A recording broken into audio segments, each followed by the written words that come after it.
Hello and welcome back, artists and designers. Today we're going to go ahead and set up our digital Scratchboard document.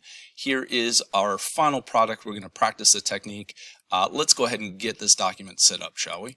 So head on over, hit New, and we're going to use the default Photoshop size, which is 7 by 5, 300 for our resolution, RGB color, white background, and go ahead and hit Create. So we've got our white background here, and there's a number of different ways we could do this. Could we fill this background in with black and then paint over top in white? We could, and that would probably work okay, but I'm going to approach it a different way. So I'm going to show you how I'm going to do it. I'm going to leave the white background as it is. I'm going to click on my adjustment layers, and I'm going to go ahead and add a solid color adjustment layer. So when this pops up, I'm going to pick a black. I like to go just a little bit, a couple clicks up from the lower right hand corner. That's just a little too dark for my liking, so I'll just come up, a few clicks and hit OK. So it's not 100% computer jet black. OK, so now we have this, and if I were to grab my paintbrush and let's say set it to white, it's going to say, hey, you can't paint on this layer. Well, we don't actually want to paint on the solid fill layer. We are going to paint on the actual mask layer. Now here's the weird thing.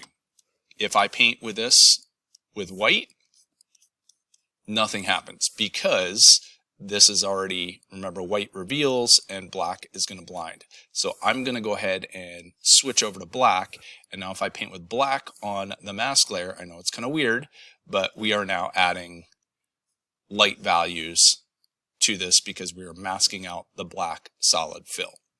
And again, there are other ways to do this, but this is going to be the way that I suggest that we do it on here. Okay, next step, now that we have that set up, let's go ahead and put our sample image in here. So I'm going to go ahead and do a file and place embedded, and I'm going to go grab that down here somewhere. Lots of stuff here.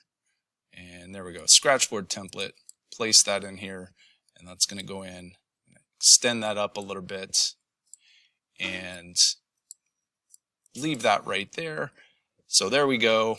Obviously I have a little bit of sample scratching on here, and this is going to float over top. It is a smart object here, as you can see, so it's not going to allow me to draw or work on this layer. You can always lock that layer out too in case you're worried you're going to accidentally do something on it. We are ultimately going to drop the opacity on this layer. You don't want to leave it at 100.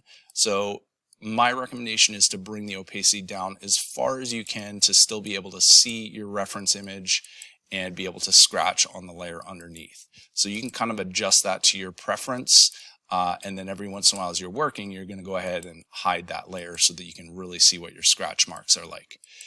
All right, our document is set up and ready to go. So in the next video, I'm going to go ahead and show you how to create this brush. So we're going to follow these instructions here so that we get a pretty decent looking Scratchboard brush that is going to imitate traditional Scratchboard. So in the next video, we'll do that, get your document set up, and I'll see you in the next one.